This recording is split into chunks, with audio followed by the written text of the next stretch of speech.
المرسلين محمد وعلى آله وأصحابه ومن اتبعه إلى يوم الدين. قال الله تعالى في القرآن العظيم: أعوذ بالله من الشيطان الرجيم والفجر وليال عشر والشفع والوتر والليل إذا يسر هل في ذلك قسم لذي حجر.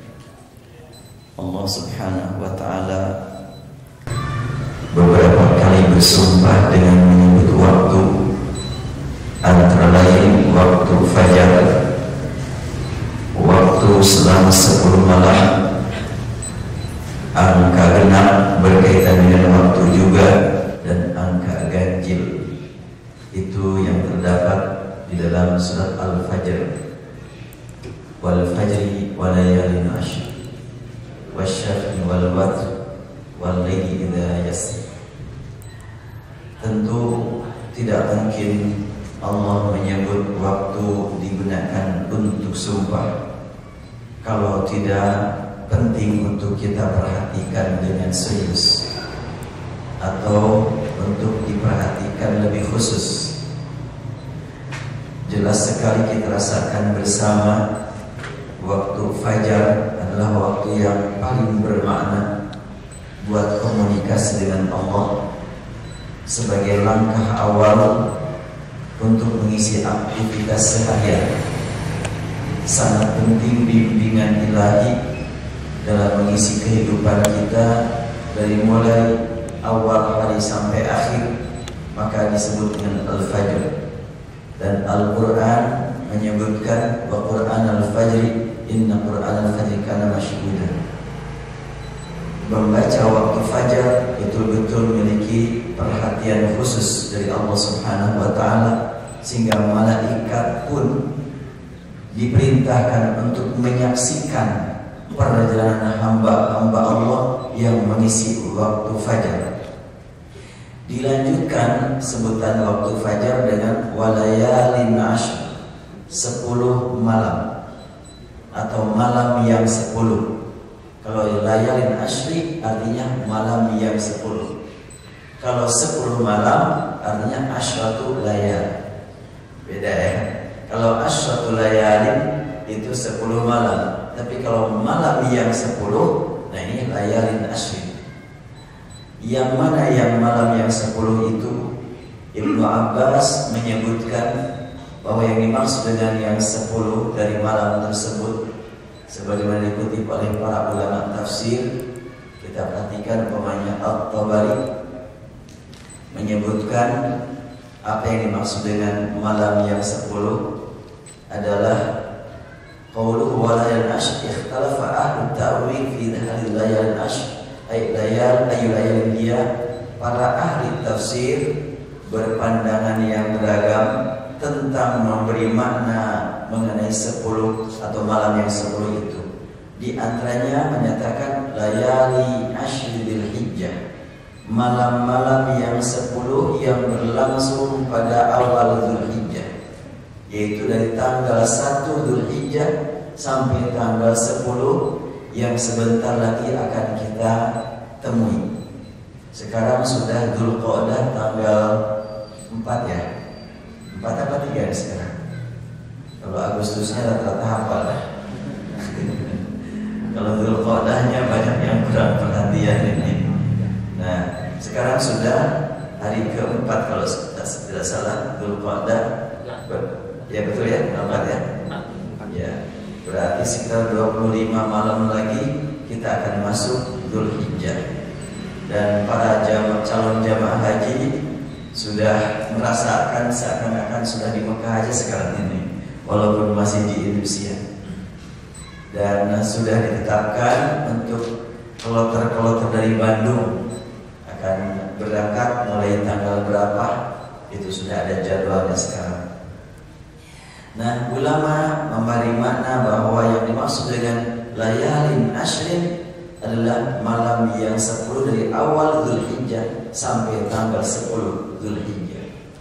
Ibnu Abbas berkata, innal layaliyal ashr allati aqsama Allah biha hiya layalil ashr al-awwal min Dzulhijjah. Abdullah bin Abbas, sahabat Rasulullah yang dinyatakan sebagai ahli tafsir pada zaman Rasul, menerangkan bahwa yang dimaksud dengan malam-malam yang 10 yang digunakan oleh Allah untuk bersumpah adalah 10 malam awal Dzulhijjah, yaitu dari mulai tanggal 1 sampai tanggal 10. Banyak yang menjelaskan tentang hal tersebut, di antaranya hadis beberapa kali dari Muhammad bin Sa'ad, kemudian dari Ja'far atau Muhammad bin Ja'far dan lain sebagainya. Ini memberi makna bahwa kita sangat penting untuk mempersiapkan diri sejak sekarang apa yang mesti kita tingkatkan kualitas ibadah selama 10 malam pada malam-malam Dzulhijjah tersebut. Lalu Allah bersumpah dengan wasyaf'i wal watri, dan angka yang genap serta angka yang ganjil. Mana yang maksudnya angka yang genap? Disebutkan ulama tafsir bahwa yang maksudnya yang genap itu adalah tanggal 10-nya itu sendiri, yaitu hari raya Idul Adha. Nah, di sini juga disebutkan bahwa yang dimaksud dengan wasyaf'i wal watri, ikhtalafa ahli ta'wil fil ladzi uniya bihi min al-watr. Yaqulu wal watr faqala ba'duhum asy-syaf'u yaumun nahr wal watru yaumu arafah. Jadi Allah bersumpah dengan menyebut 4 waktu. Waktu fajar itu berlangsung setiap hari kita lewati. Kemudian 10 malam pada malam Dzulhijjah itu setahun sekali kita temukan, tapi lama, cukup lama, yaitu 10 malam. Kemudian wasyaf'i adalah hari raya Idul Adha tanggal 10, itu juga cuma setahun sekali, tapi sangat luar biasa besarnya. Bahkan untuk sekarang, karena dengan teknologi dunia bisa menyaksikan bagaimana perkumpulan umat Islam di Makkah, di Arafah, di Mina, di Muzdalifah, dan tanggal 10 adalah berangkat meninggalkan Muzdalifah menuju Mina, ada yang menuju Makkah. Dan pada waktu tanggal 10 itu orang yang tawaf sangat-sangat padat. Paling padat adalah tanggal 10 Dzulhijjah. Kemudian wal watri, yaitu hari ganjil. Hari ganjil yang dimaksud adalah hari Arafah. Hari Arafah ini, Arafah berkaitan dengan sejarah. Arafah itu artinya mengetahui. Kalau Arafat nama tempat wukuf, perlu dibedakan antara Arafah dengan Arafat. Insya Allah nanti kita temukan perbedaan Arafah dengan Arafah. Nah, kita sekarang akan membahas tentang persiapan menghadapi 10 malam Dzulhijjah. Hadis riwayat Bukhari menyebutkan mal amalu fi ayyamin afdala minha fi hadhihi. Tidak ada amal saleh yang dilakukan hamba yang dapat menandingi keutamaannya dengan amal-amal yang dilakukan pada 10 Dzulhijjah. Tidak dapat menandinginya. Jadi amal yang dilakukan pada 10 malam Dzulhijjah sangat luar biasa istimewanya di hadapan Allah. Ketika Rasulullah menegaskan demikian, sahabat langsung merespon dengan kalimat walal jihad, termasuk jihad tidak dapat menandinginya ya Rasulullah. Rasul bersabda walal jihad, termasuk jihad tidak dapat menandinginya kecuali jihad yang satu, yaitu illa rajulun kharaja yukhatiru bi nafsi wa mali falam yarji' bi syai'in, kecuali jihad yang dilakukan oleh seseorang yang di dalam hatinya sudah berniat, aku akan keluar untuk berjihad di jalan Allah dan aku bawa hartaku untuk melakukan perjalanan jihad di jalan Allah, dan dia tidak kembali lagi karena wafat di jalan Allah atau di medan jihad. Nah, ini tidak dapat ditandingi dengan amal manapun. Kalau yang lain-lain itu ternyata masih berada di bawah amal yang ini. Tentu ini tidak dihubungkan dengan bulan Ramadan ya, tapi ini tentunya boleh jadi adalah amal yang memang secara umum. Nah, kemudian untuk tanggal 10 atau kita sebelum 10 ke 9 dulu. Nah, tanggal 9 Dzulhijjah. Haddatsani Ikrimah maula bin Abbas qala dakhaltu ala Abi Hurairah fi baiti fas'altu an shaumi yaumi Arafah bi Arafat. Ya, ada hadis begini nih. Ibnu Abbas bertanya kepada Abu Hurairah sewaktu itu sedang di rumahnya. Apa yang ditanyakan? Ditanyakan tentang saum pada hari Arafah bagi orang yang ada di Arafat. Ini jelas sekali berbeda antara Arafah dengan Arafat. Sangat penting untuk saya angkat hal ini. Boleh jadi pada tanggal 9 Dzulhijjah mendatang terulang seperti Dzulhijjah tahun lalu. Tahun lalu hari Arafah atau wukuf di Arafat hari Jumat. Di sini disebutkan hari Jumat masih tanggal 8 gitu ya. Untuk di Bandung hari Jumat masih tanggal 8. Untuk di Mekah hari Jumat sudah tanggal 9. Sehingga saya bersama jamaah tahun lalu wukuf pada hari Jumat. Sementara di sini hari Jumat masih tanggal 8 dan tanggal 9-nya hari Sabtu. Sehingga hari rayanya di sini hari Ahad, sementara di Mekah hari raya Idul Adha-nya hari Sabtu. Kalau hal itu terjadi, bagaimana kita menghadapinya? Sering muncul pertanyaan, wah ini gak benar nih, kan saum Arafah, kok tidak sama dengan Arafah kan?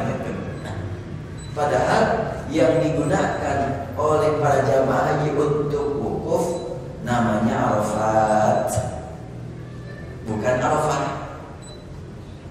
Sedangkan saum tanggal 9 Dzulhijjah saum Arafah.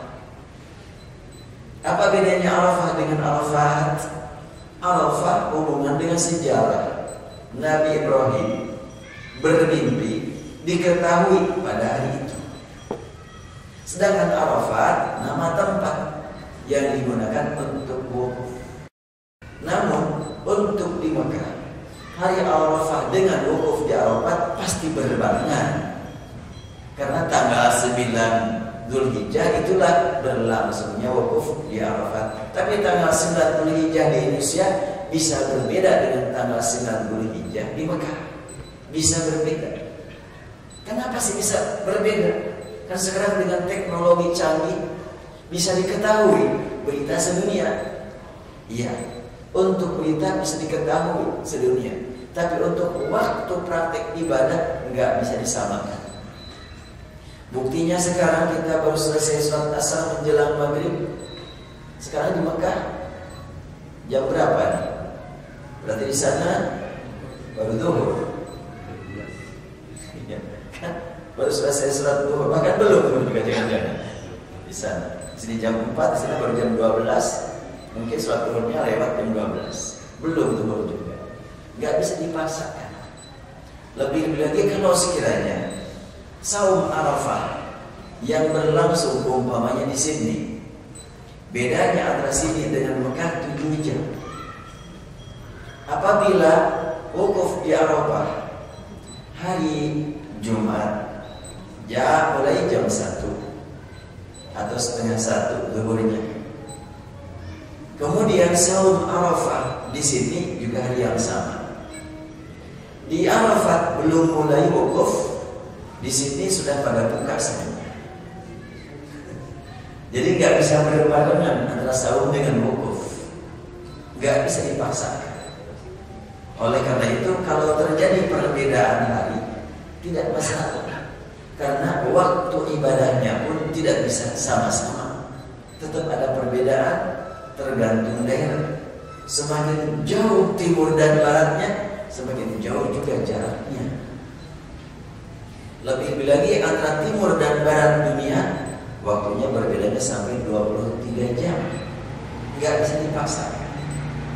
Terus kalau umpamanya sudah tunduk saja kepada jadwal waktu yang di tengah-tengah dunia, Kalau umpamanya Saudi Arabia dijadikan sebagai pusat informasi kapan hari raya Idul Adha, ikut semuanya ke sana. Tentunya apabila diumumkan di Saudi, taruhlah umpamanya kayak kemarin Saum Ramadan, alhamdulillah kemarin sih berbarengan. Barengan Saudi kemarin? Bareng juga ya? Iya. Kalau sekiranya berbarengan, tapi kita mengandalkan berita dari Saudi. Ketika Saudi Arabia mengumumkan besok mulai saum, umpamanya, diumumkannya di sana adalah setelahnya sholat Isya. Dan sholat Isya di sana telah kita katakan jam 10 malam, karena maghribnya saja kan jam 7, Isya jam 9. Mungkin selesai sholat Isya dengan berbagai hal jam 10 baru diumumkan, bahkan mungkin jam 11 baru pengumuman resmi dari pemerintah. Jam 11 di Saudi, jam 11 malam umpamanya hari Ahad, mengumumkan besok hari Senin mulai sahur. Itu di sini sudah pagi, itu sudah pada sarapan itu. Karena bedanya jam 7 jam kan gitu. Jadi kan jam 11 ya. Jam 11 di sana tambah 7 berarti jam berapa tuh? Jam 6 ya? Iya. Jadi udah pada sarapan pagi. Ya hari ini mulai sahur kita udah sarapan. Makanya hilal tidak ditentukan oleh satu tempat di dunia, tapi di daerah masing-masing saja. Hadis menyebutkan sumu li ru'yatikum wa aftiru li ru'yatikum.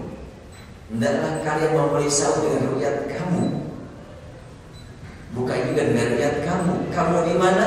Kamu di sini, berdasarkan sini. Di Brisbane juga, di Melbourne juga, di Saudi Arabia juga. Jadi demikian pula nanti kalau terjadi satu Zulhijjahnya di Indonesia beda dengan satu Zulhijjahnya di Mekah, tidak masalah. Terus bagaimana saum Arafahnya? Enggak masalah, beda hari.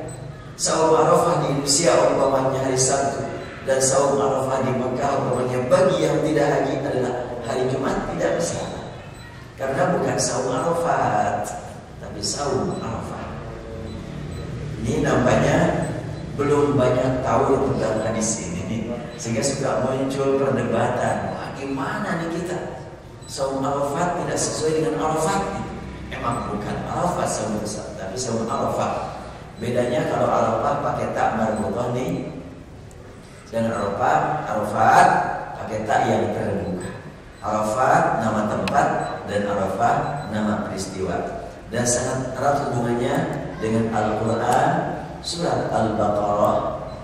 فَإِذَا أَفَضْتُمْ مِنْ عَرَفَاتٍ فَاذْكُرُوا اللَّهَ عِنْدَ الْمَشْعَرِ الْحَرَامِ وَاذْكُرُوا كَمَا هَدَاكُمْ وَإِنْ كُنْتُمْ مِنْ قَبْلِهِ لَمِنَ الضَّالِّينَ.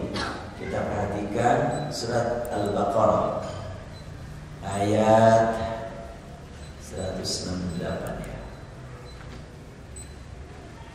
Ya ini.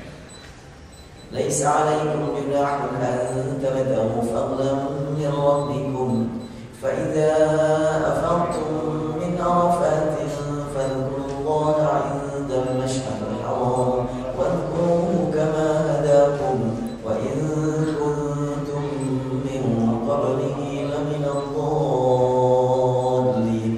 Di sini tertulis Arafat, bukan Arafah. Keutamaan sering dibahas tentang saum Arafah. Ketika Rasulullah SAW menganjurkan ibadah saum, maka seorang hamba Allah menyatakan mohon diizinkan untuk nambah sampai akhirnya Arafat disebut oleh Rasulullah. Kemudian ada lagi namanya Al-Bahili, dia saum selamanya setiap hari. Ketemu Rasulullah setelahnya 2 tahun berlalu, badannya kurus krempeng. Rasulullah seakan-akan tidak mengenalnya. Kata Al-Bahili, ya Rasulullah, engkau masih ingat aku? Rasul bersabda, emang siapa kamu? Kan aku 2 tahun yang lalu duduk di sini, masa engkau enggak ingat pada aku? Aku kan Al-Bahili. Rasul bersabda, Al-Bahili tampilannya agak begini dulu. Tampilannya segar, prima. Kenapa kau kurus sekali? Dia berkata, sejak aku berpisah dengan engkau 2 tahun yang lalu, aku tidak pernah makan kecuali malam hari. Artinya saum setiap hari. Rasulullah bersabda, lima adzabta nafsak, kenapa engkau nyiksa diri? Rasul mendengar sahabat saum setiap hari bukan kagum, bukan menyanjung, malah bertanya, kenapa engkau nyiksa diri? Berarti kalau ada yang saum setiap hari itu nyiksa diri, bukan ibadah. Kenapa kau lakukan seperti itu? Saumlah bulan sabar, sabda Rasulullah, yaitu bulan Ramadan. Kata Al-Bari, kalau aku mau nambah, bagaimana? Ya, kata Rasulullah, bolehlah, silakan laksanakan saum pada hari Arafah. Antara disebutkan begitu. Jadi saum Arafah sama Asyura dianjurkan 3 hari setiap bulan, atau Senin Kamis, atau paling banyak adalah selang sehari. Nah, berarti tentang saum tanggal 9 Dzulhijjah bisa berbeda harinya antara Indonesia dengan negara yang lain, tidak masalah. Karena tidak dihubungkan dengan Arafat tempat wukuf, tapi Arafah berkaitan dengan peristiwa yang terjadi pada tanggal 9 Dzulhijjah yang dialami Ibrahim terdahulu. Nah, selanjutnya kita perhatikan terkait dengan hari ke-10 Dzulhijjah. Apa sih yang mesti kita lakukan? Sudah kita kenal bersama, kita ketahui bersama bahwa amal perbuatan yang dilakukan pada 10 Dzulhijjah, kalau sholat Id bukan satu-satunya sholat, sebab Idul Fitri juga ada, bahkan sholat-sholat yang lain juga ada qiyamul lail, tapi ada amal yang tidak dilakukan kecuali pada Idul Adha, yaitu motong haji, motong binatang hewan untuk dikurbankan. Hadis Rasulullah SAW menegaskan, ma'amila adamiyyun min amalin yawman nahri ahabba ilallah min ihraqid dam. Tidak ada satu Bani Adam, seorang turunan Adam yang beramal kebaikan yang lebih Allah cintai, melebihi daripada amal memotong hewan kurban. Jadi amal berupa memotong hewan kurban ini merupakan amal yang paling Allah cintai yang dilakukan pada hari itu. Sholat Idul Adha Allah cintai, silaturahim Allah cintai, sholat duha, semuanya amal ibadah dicintai. Tapi ada amal yang paling Allah cintai, yaitu menyembelih hewan kurban. Kenapa kok sampai seperti itu kedudukannya motong hewan kurban ini? Apa sih sasarannya? Kita perhatikan pada kalimat berikutnya, innahu la ya'ti yaumil qiyamah biquruniha. Hewan yang dipotong pada waktu hari raya Idul Adha untuk kurban dengan karena Allah tentunya niatnya, nanti pada hari kiamat akan bersaksi, hadir, tampil dengan lengkap, sempurna, sesuai kondisi waktu dia dipotong. Apa saja yang dimaksudkan dengan sempurna tersebut? Dia datang lengkap dengan tanduknya, biquruniha. Karena itu domba yang digunakan untuk dikurbankan hendaklah domba yang bertanduk. Ini dapat dipahami dari hadis ini. Ada yang berfatwa domba betina boleh-boleh saja katanya. Itu ijtihad pribadi. Tapi tentunya kenapa Rasulullah menegaskan untuk jantan? Karena dalam kehidupan masyarakat domba, pakai masyarakat domba, seekor domba jantan itu bisa bermanfaat buat sekian banyak domba betina. Kalau umpamanya domba betinanya yang dipotong, itu nanti keturunannya akan berkurang kan? Gak apa-apa kalau umpamanya ada 10 jantan dan 10 betina. 10 betina biarkan saja hidup, 10 jantan sisakan 1 cukup untuk 10. Sehingga nanti akan berkembang terus. Tapi kalau betina dipotong, jangan mentang-mentang harganya murah nih. Tapi jaga gitu keturunannya supaya terus berkembang. Dan Allah Subhanahu wa taala memang menghendaki agar kambing atau domba ini banyak jumlahnya, karena memang sangat diperlukan untuk banyak. Beda dengan yang tidak diperlukan. Bayangkan kalau jumlah domba sama dengan jumlah harimau gitu ya. Waduh, bahaya ya. Atau singa jumlahnya banyak, perkembangannya sama dengan jumlah domba, bisa berbahaya. Allah tidak menghendaki demikian. Domba, kambing, sapi, unta itu perkembangannya begitu cepat gitu. Karena memang diperlukan. Di antaranya untuk syiar Islam.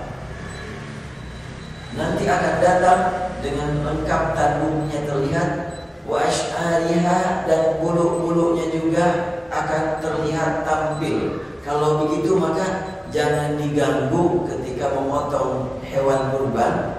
Bulunya jangan diganggu. Maksudnya bulunya, iya kulitnya jangan diganggu. Diganggu gimana?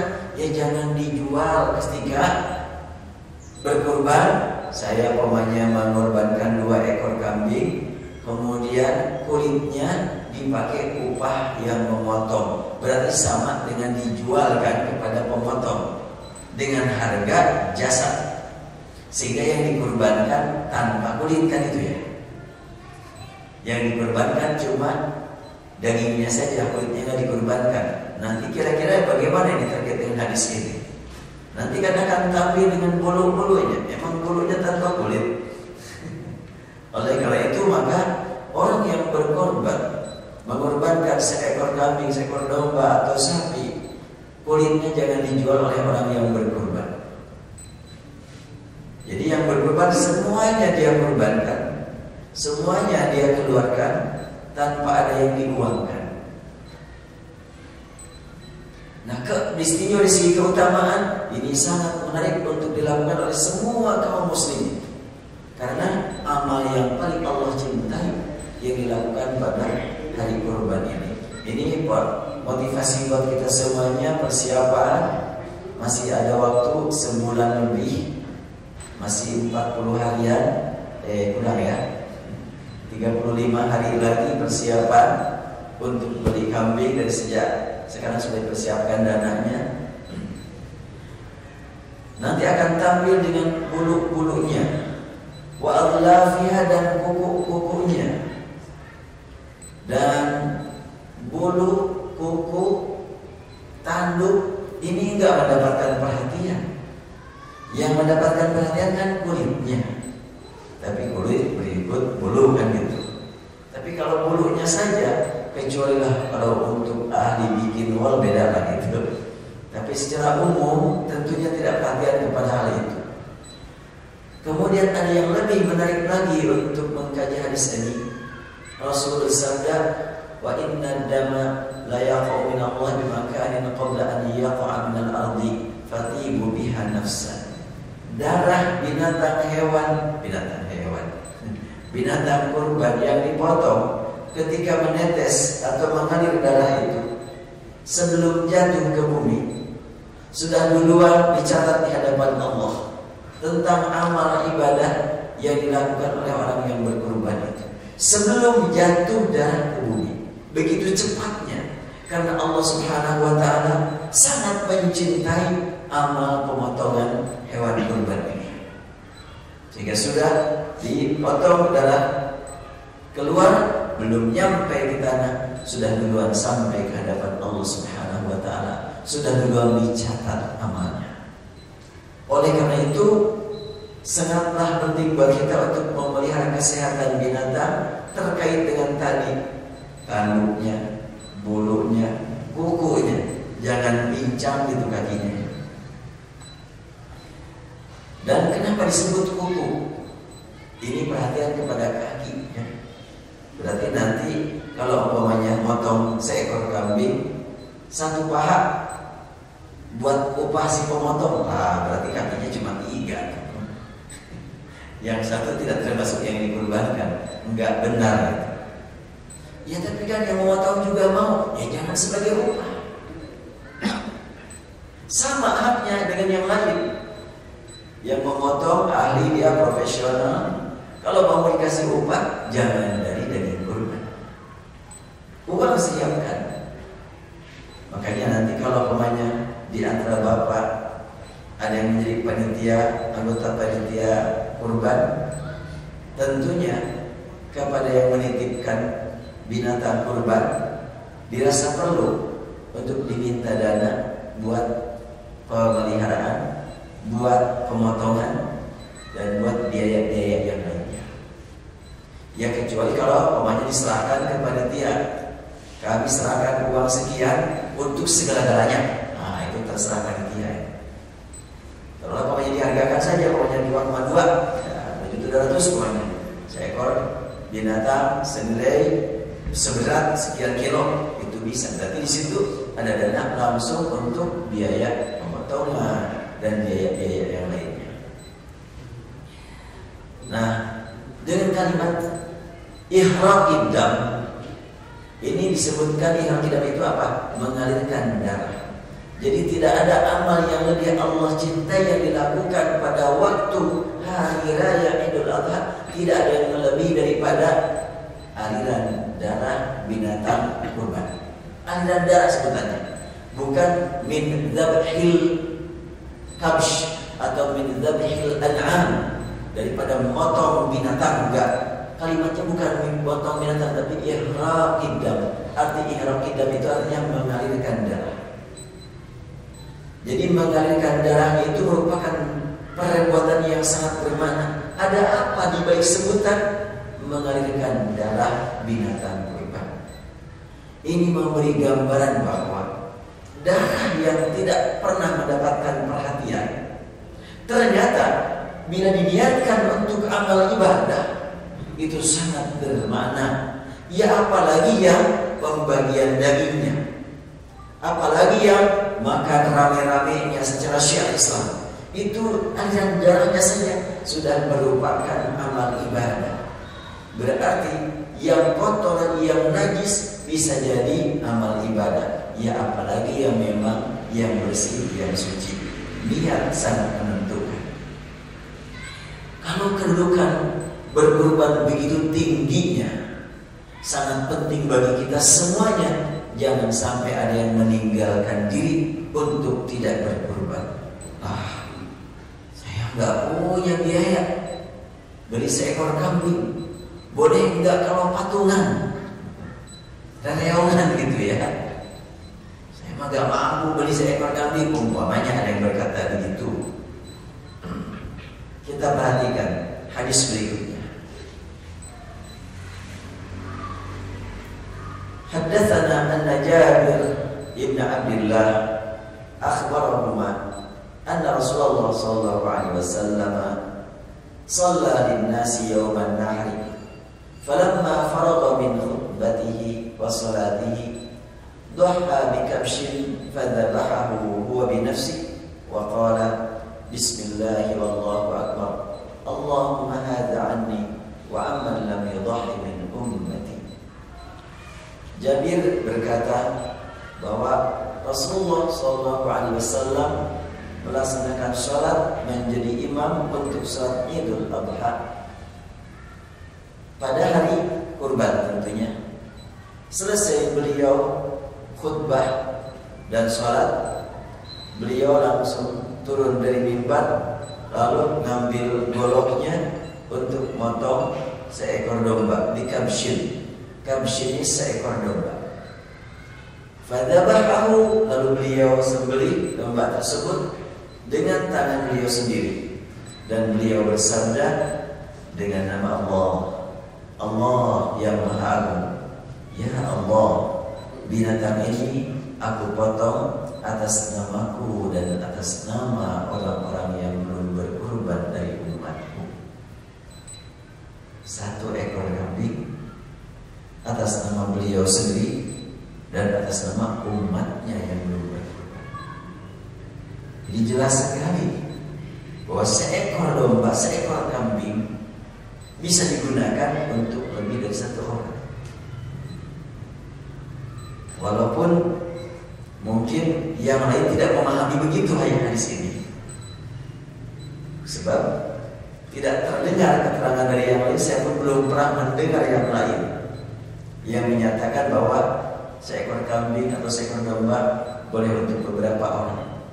Tapi memperhatikan hadis ini tidak diragukan, karena ini adalah praktek Rasul sendiri, terdengar oleh sahabat. Dan hadis yang menyatakan seperti ini cukup banyak, walaupun dengan relasi yang beragam, yang berbeda. Nah, kalau begitu maka tidak mustahil sekiranya terdengar di sekolah di Bandung ada seorang ustadz di sekolah mendidik anak-anak sekelas untuk patungan per orang umpamanya 50.000, terkumpul 2 juta untuk sekelas 40 orang, dapat 1 ekor domba, dipotong atas nama sekelas 40 orang siswa.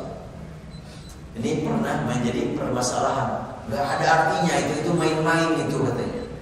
Ya 1 ekor buat 1 orang, buat apa 1 untuk 1 kelas? Kalau memperhatikan hadis ini lebih dari 40 ini. Umat Rasul.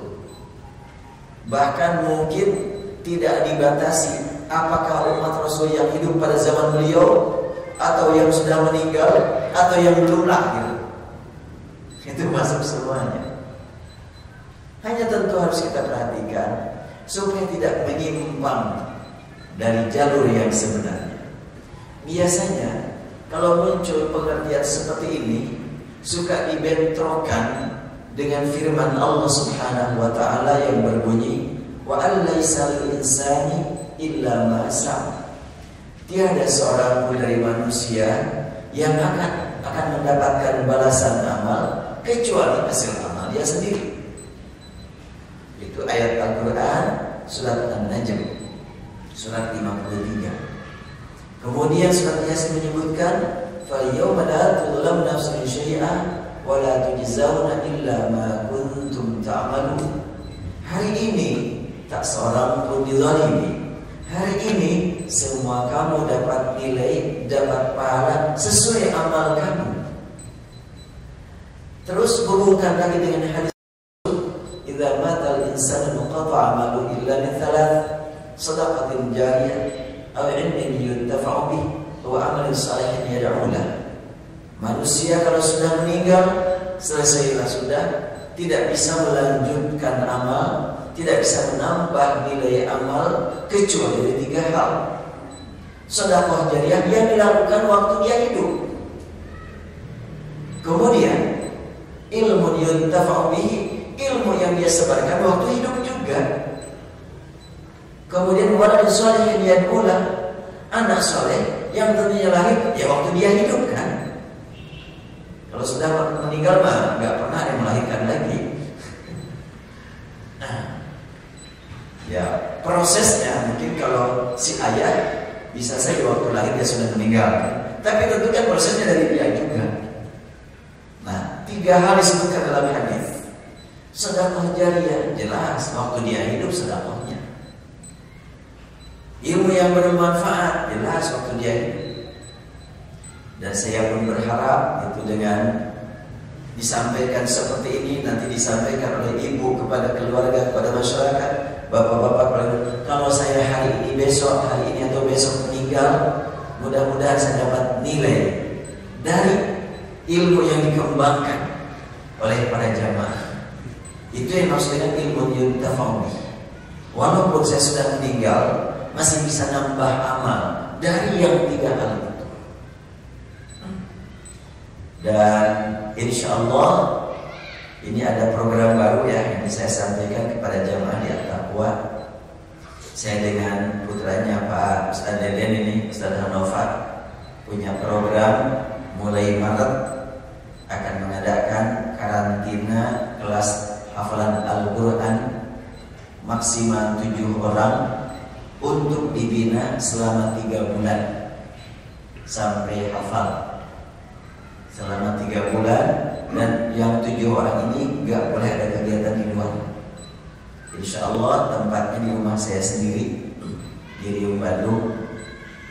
Ya mungkin kalau di antara yang jamaah di sini juga ada yang punya program, bisa saja setelahnya selesai September, Oktober, November, mungkin Desember angkatan kedua nanti. Nah boleh jadi umpamanya untuk angkatan kedua di antara ibu, angkatan kedua mah khususnya buat keluarga saya 7 orang, mangga kan gitu. Bisa saja kan gitu. Atau umpamanya buat keluarga saya ada, adik saya juga ada, bisa. Itu bisa saja nanti. Ini insya Allah akan kita programkan ke depan. Dan tentunya dengan pembinaan seperti itu, boleh jadi kan ada orang yang mungkin dengan dananya, ada yang mungkin dengan ilmunya, ada juga yang mungkin dengan fasilitasnya. Silakanlah gitu. Kita ingin sebelum meninggal nyimpan saham. Kalau kita meninggal masih bisa berkembang untuk amal itu, menambah amal ibadah kita. Kita mengandalkan amal ibadah sewaktu hidup ini dengan sholat yang cukup jauh untuk mendapatkan surga. Tapi kalau rahmat Allah tetap rahmat Allah ya. Kita itu usaha sangat jauh. Nah untuk mendapatkan rahmat Allah yang lebih luas lagi, ridho Allah yang tidak terbatas, ampunan Allah dapat menghapuskan semua dosa kita. Tentunya kita membekali diri waktu masih hidup ini, manakala meninggal besok atau lusa masih kita bisa beramal terus menerus. Dan insya Allah, nah untuk perjalanan mulai September ini ya kami akan memfasilitasi termasuk dananya, walaupun saat ini sih belum terkumpul, tapi sudah saya sampaikan ke Ustaz Nova. Insya Allah Ustaz yang penting membimbing sejarah. Jangan sampai seorang Ustaz pikirkan dana buat santri, biar yang lain yang memikirkan dana buat santrinya. Itu insya Allah. Dan mungkin nanti ya disampaikan aja ke Ustaz Nova. Insya Allah kita programnya berkelanjutan lah gitu. Bahkan mungkin nanti akan menjadi program unggulan kita dalam rangka memproduk para hufaz Al-Quran. Bahkan kemarin itu ada yang dari Bekasi, Ustaz boleh gak katanya saya ngirimkan calonnya? Ya silahkan ajukan, sebenarnya nanti tes yang sesuai dengan kriteria, insya Allah akan diterima. Jadi juga merupakan upaya kita ingin supaya bisa tercapai tiga-tiganya. Sedekah jariyahnya mendanai orang yang mencari ilmu. Ilmu yuntafa'u bihinya jelas adalah sedekah tersebut digunakan untuk mengembangkan ilmu. Kemudian yang belajar itu adalah generasi mendatang. Sudah 3 bisa tercapai. 3 in 1 bisa tercapai. Sedekah jariyahnya ada, pengembangan ilmunya ada, dan juga melahirkan generasi yang saleh yang kalau dibina dengan Al-Quran terus diharapkan mereka akan menjadi teladan bagi umat sehingga menjadi Quran berjalan. Baik, kita buka untuk tanya jawab. Barangkali ini banyak hal yang perlu dibahas terkait dengan masalah ini. Maka ada yang bertanya, ya silakan.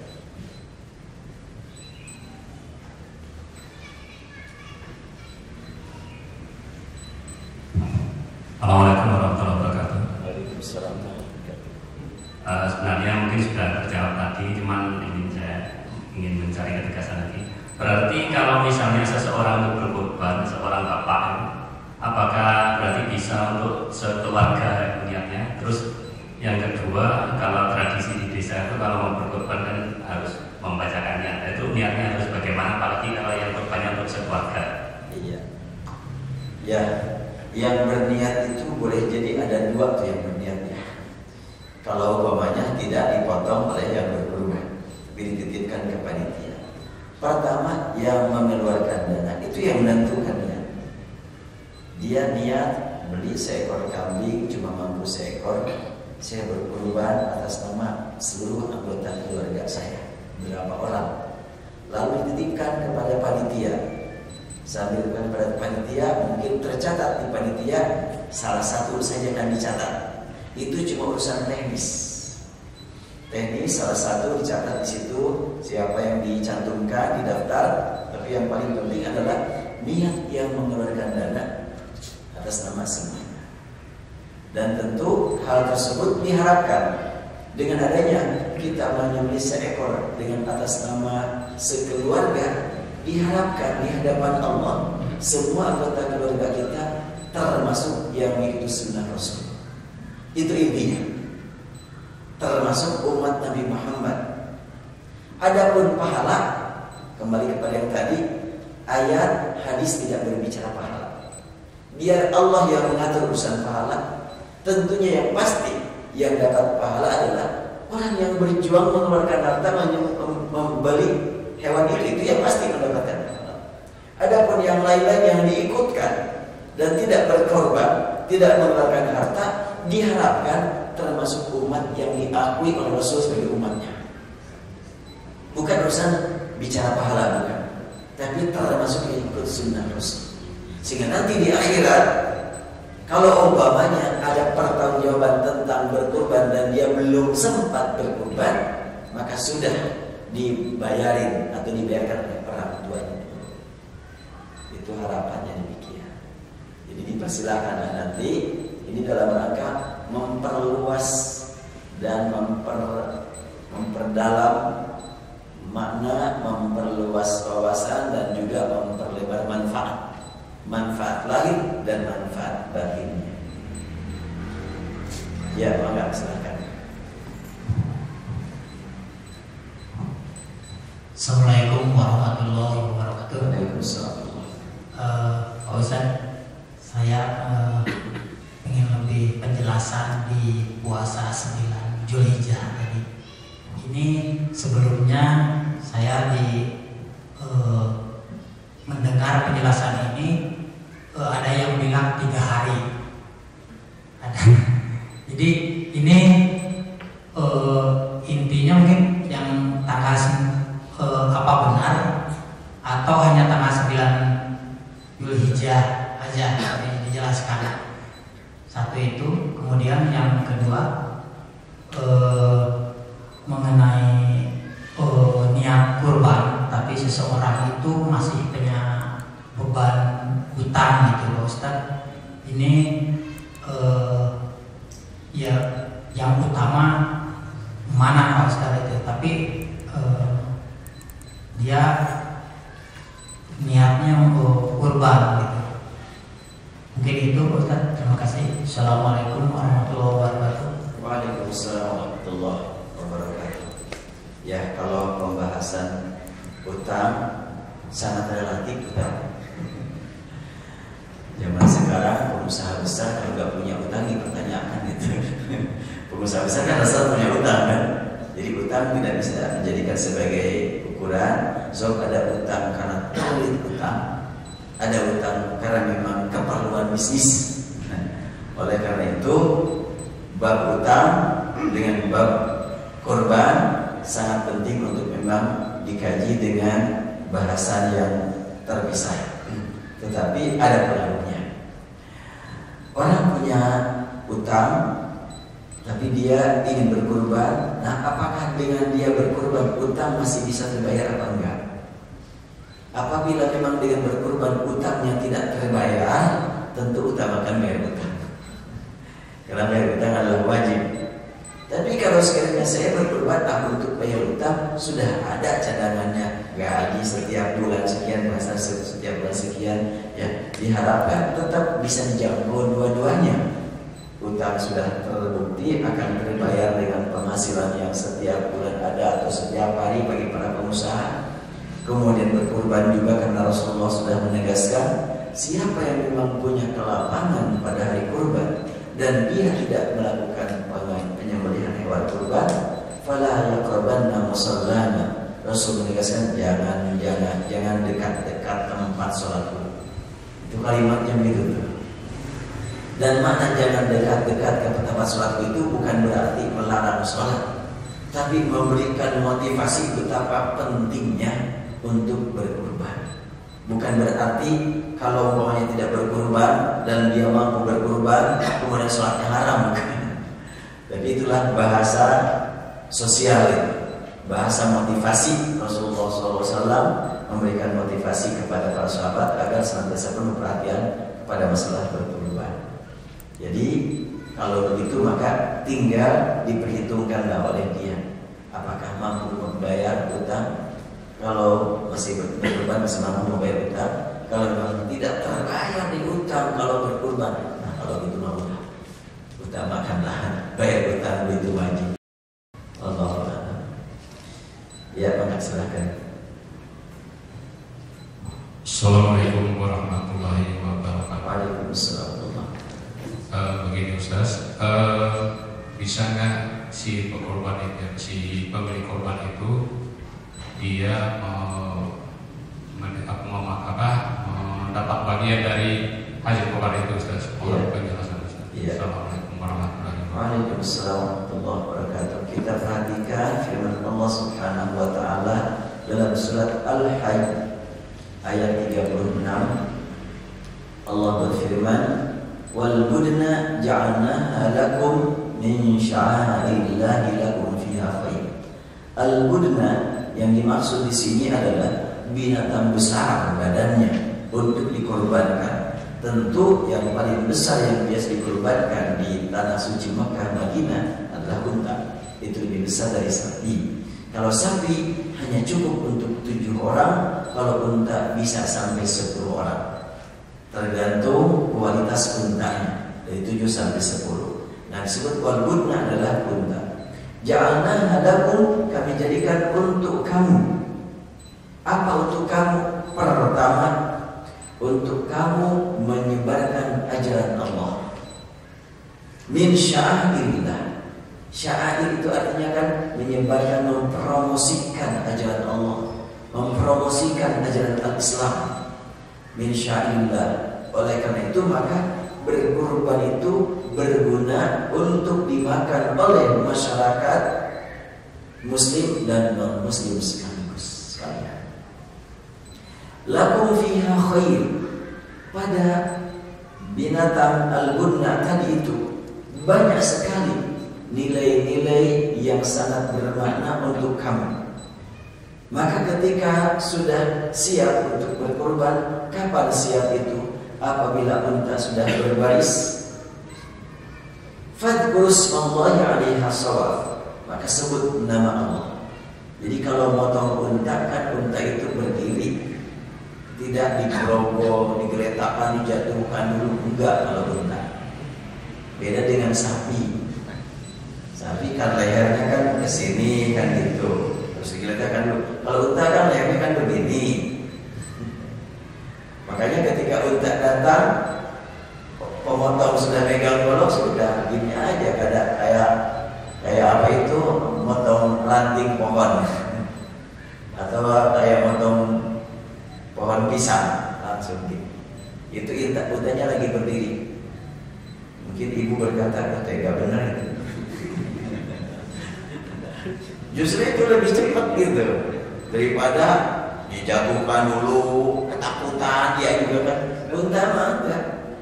Datang berdiri, didorong-dorong dari belakang, namanya ke tempat, udah seorang megang, ya, langsung aja. Makanya Al-Quran menyebutkan, maka sebutlah nama Allah ketika unta sedang berbaris, fa idza wajabat junubuha, setelahnya dipotong dan jatuh, maka silakan fakulu minha, makanlah oleh kamu. Siapa yang dimaksud dengan kamu? Tidak dibatasi. Jadi yang berkurban, yang menyaksikan di situ, silakan rame-rame memanfaatkan dagingnya. Memperhatikan ayat ini sangat baik sebetulnya.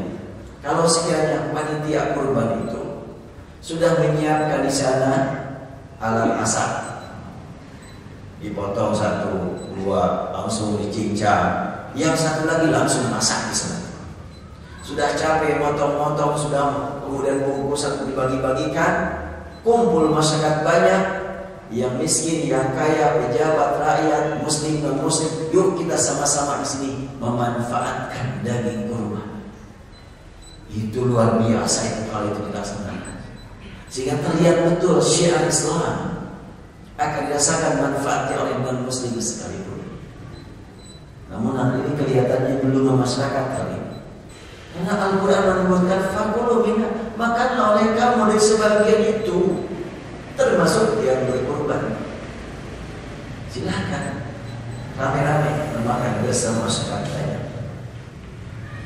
Fakulu minha wa at'imu al-qani'a, dan berikan makanan tersebut kepada orang lain yang mungkin tidak nunggu-nunggu dapat.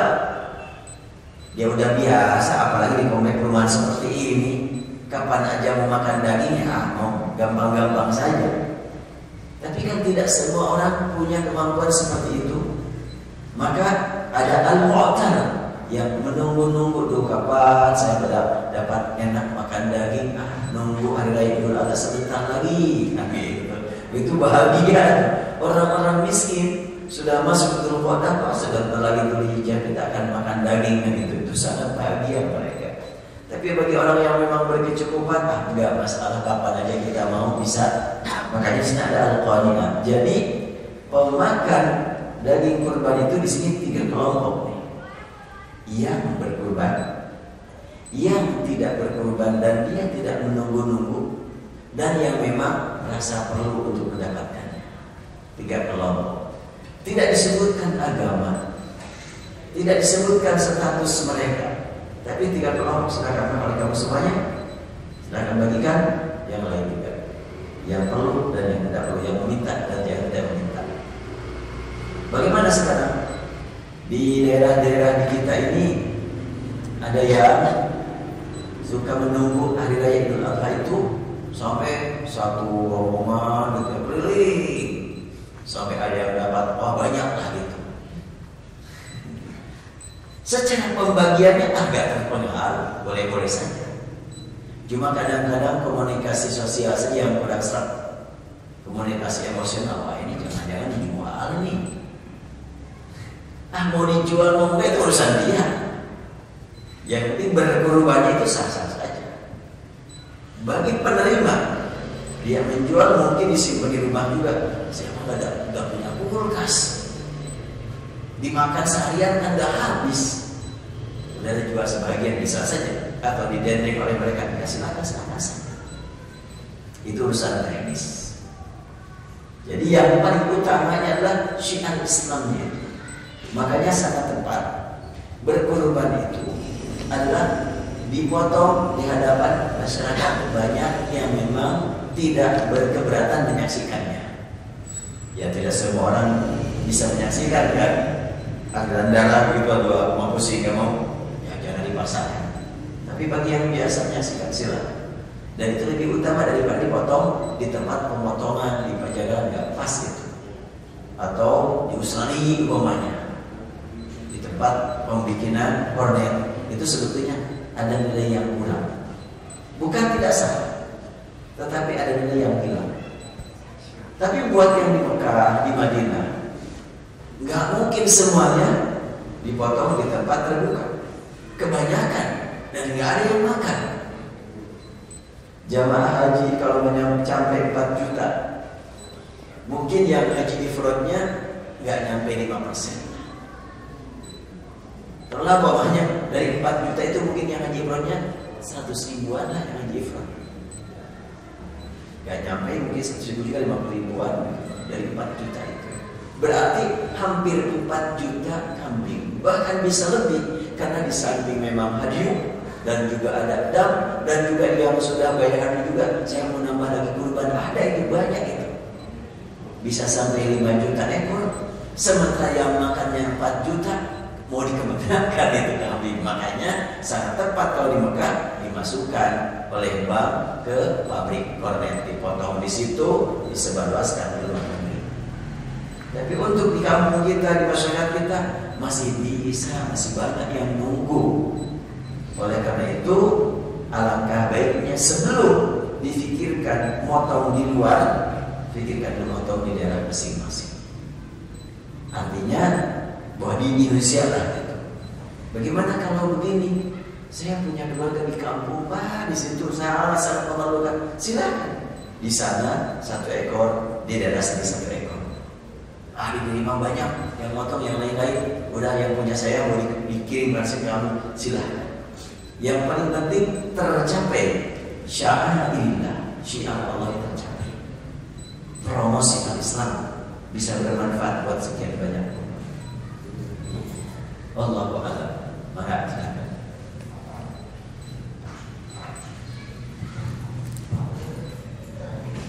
Terima kasih. Assalamualaikum warahmatullahi wabarakatuh.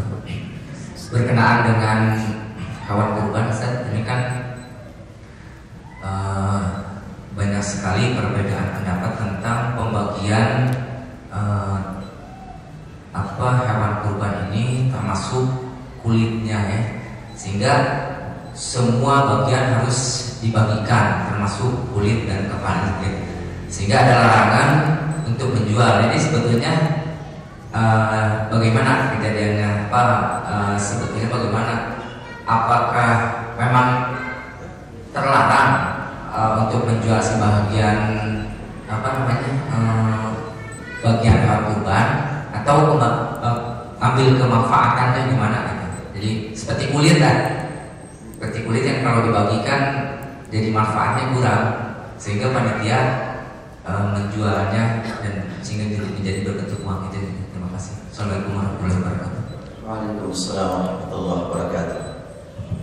Ya, kembali kepada redaksi hadis tadi, bahwa nanti pada hari kiamat binatang yang dikurbankan itu akan tampil dengan bulu-bulunya. Jadi kalau begitu, termasuk kulit dan bulu termasuk yang dikurbankan. Bila diketahui itu termasuk yang dikurbankan, maka yang berkurban jangan menjual kulitnya. Apabila diberikan kepada yang lain dan yang menerima kulit itu menjual, urusan dia. Itu sebenarnya ya.